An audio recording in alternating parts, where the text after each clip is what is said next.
Hello student, polytechnic T20 warrior channel में आपका स्वागत है। आज हम लोग फिज़िक्स का एक नया चैप्टर पढ़ने जा रहे हैं। इससे पहले आप मेरे प्लेलिस्ट में जाकर फिज़िक्स का और सारे वीडियो देख सकते हैं जो पॉलिटेक्निक और ITA सिलेबस को देखते हुए तैयार किया गया है। और फिज़िक्स के अलावा आप अगर केमिस्ट्री मैथ का भी वीडियो देखना चाहते हैं तो आप मेरे पॉलिटेक्निक T20 वॉरियर चैनल के प्लेलिस्ट में जाकर वहाँ देख सकते हैं।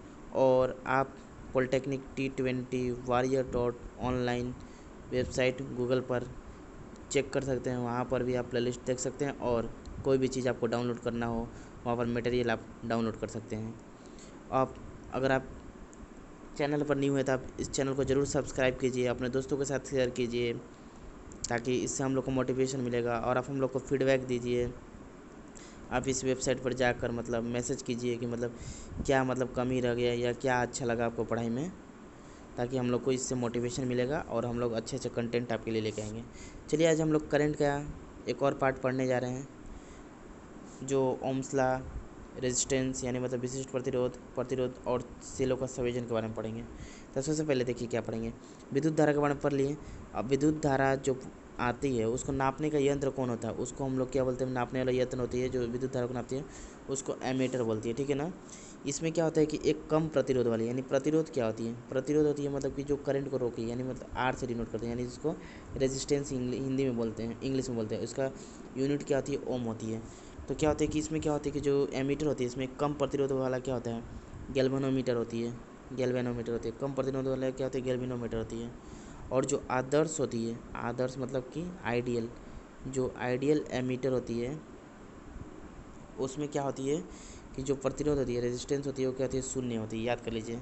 किसी चालक में जो प्रवाहित धारा होती है उसको नापने के लिए हम लोग मीटर का चालक क्या करते हैं, कि कोई भी अगर मान लीजिए कि कोई कोई यंत्र है, ठीक है ना, उसको में हमको नापना है कितना करंट भरा है, तो उसके साथ जो एमीटर होती है वो सीरीज में जोड़ते हैं। सीरीज में कि श्रेणी क्रम में। जैसे कि मान लीजिए एक बल्ब है, एक दूसरा बल्ब है, अगर ये दोनों बल्ब जुड़ा हुआ है तो तीसरा जो हमको एमीटर होगा उसको ये से श्रेणी में जोड़ना होगा, ठीक है।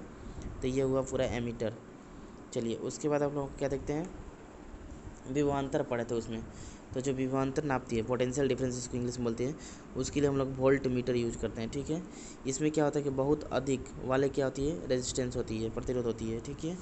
और ये क्या होता है कि अगर ये इस किसी भी कि किसी दो बिंदुओं के बीच का विभवांतर अगर नापते हैं तो इसको हम लोग श्रेणी क्रम में नहीं जोड़ते हैं, इसको समानांतर क्रम में जोड़ते हैं, ठीक है ना। जैसे कि मान लीजिए कि एक कोई बल्ब है, ठीक है, ऐसे जल रहा है, तो अगर इसमें इसका वोल्टेज नापना होगा, जैसे कि वी है और वी है, तो इसके लिए हम लोग एमीटर लगा वोल्टामीटर लगाएंगे जो इसके श्रेणी क्रम में इसके साथ जोड़ेंगे, ठीक है ना। और दूसरा बात, अब ओम्स लॉ पढ़ते हैं क्या होता है ओम्स लॉ।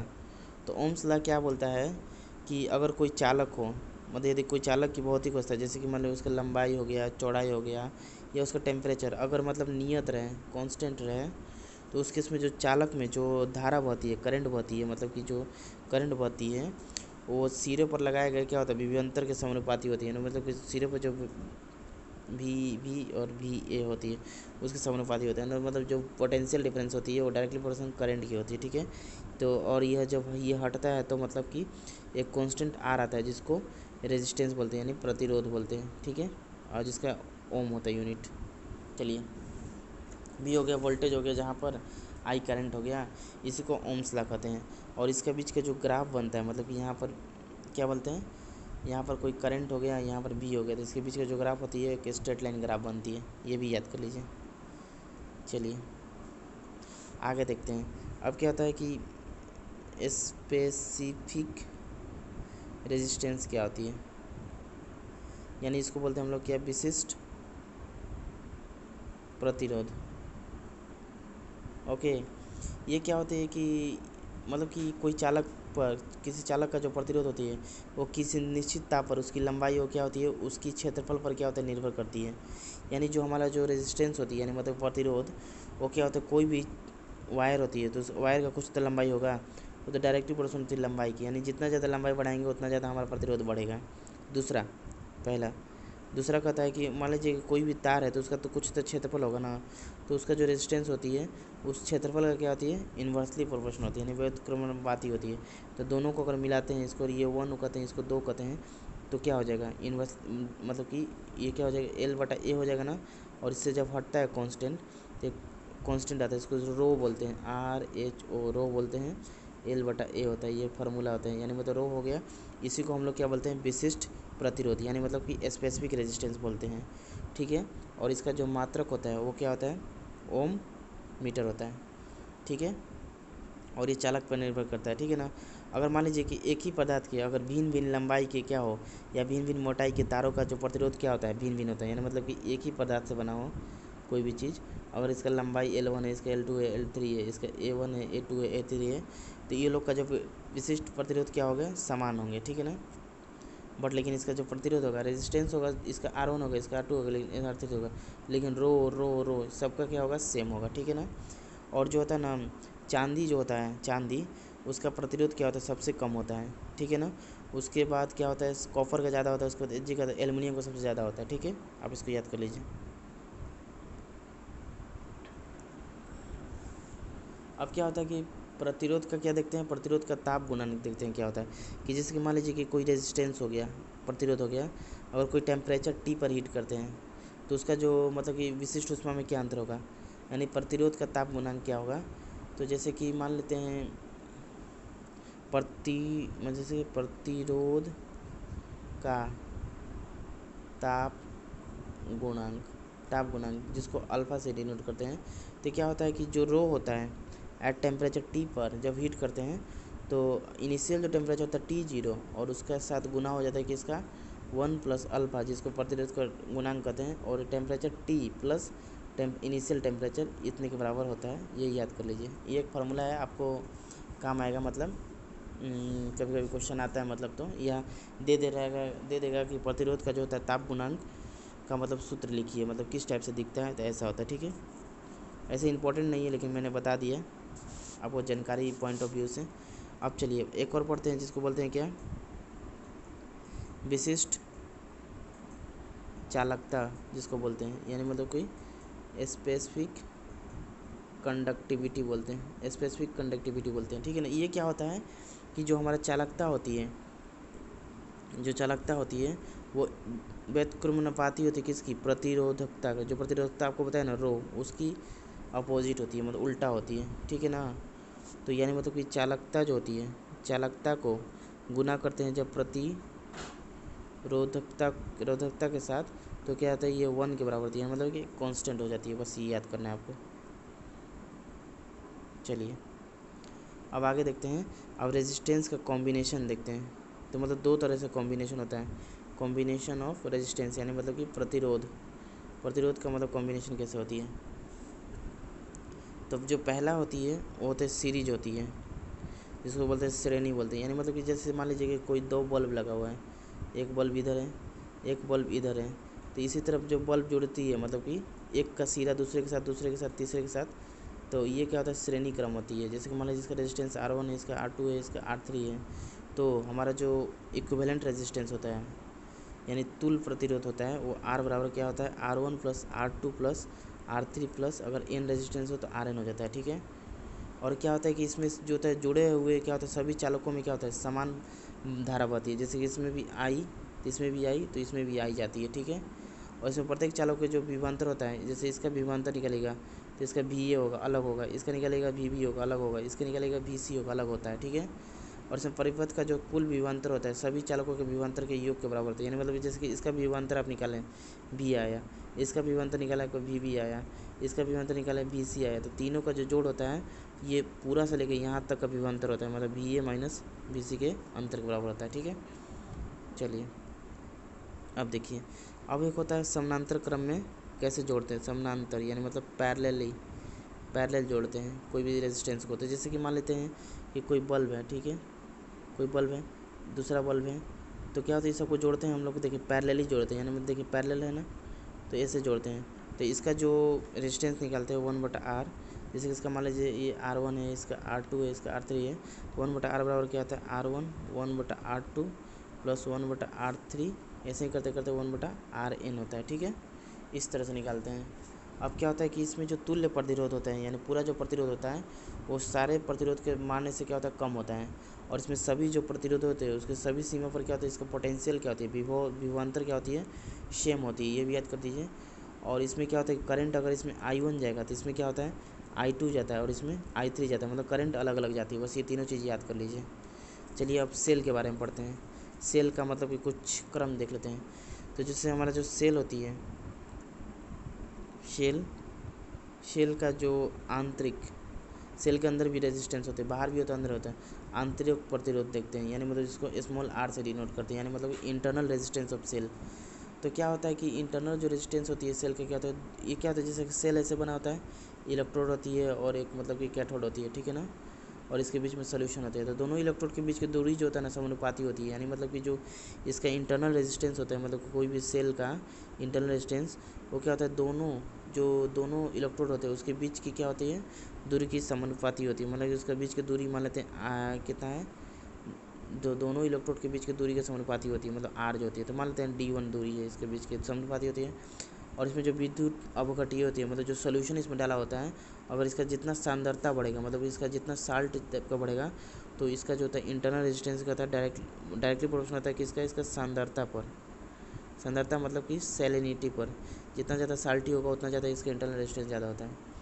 और क्या होता है, इलेक्ट्रोड जो होता है इसमें जो डूबे रहते हैं, इसमें जो क्या बोलते हैं सोल्यूशन में, तो उसके क्या होते हैं, अपोजिट होता है। यानी मतलब कि जो डब्बा में डूबे हुए होते हैं तो इसका तो कुछ तो क्षेत्रफल होगा, तो उसका जो इंटरनल रेजिस्टेंस होता है वो क्या होता है, एरिया के विलोमानुपाती होता है, मतलब व्युत्क्रमानुपाती होते हैं, ठीक है, 1/a होता है इंटरनल रेजिस्टेंस क्या होता है कि मतलब कि ये प्रतिरोध क्या होता है, सेल का आंतरिक प्रतिरोध करता है। मतलब क्या होता है, जिस प्रकार जैसे विद्युत धारा जो होती है, जो विद्युत धारा में जो होता है किसी मार्ग में प्रतिरोध लगता है, उसी प्रकार क्या होता है सेल का घोल भी क्या करता है, विद्युत धारा के मार्ग में क्या होता है प्रतिरोध लगाता है, मतलब कि जो घोल होता है, इसी प्रतिरोध को हम क्या बोलते हैं, सेल का आंतरिक सेल बोलते हैं, ठीक है।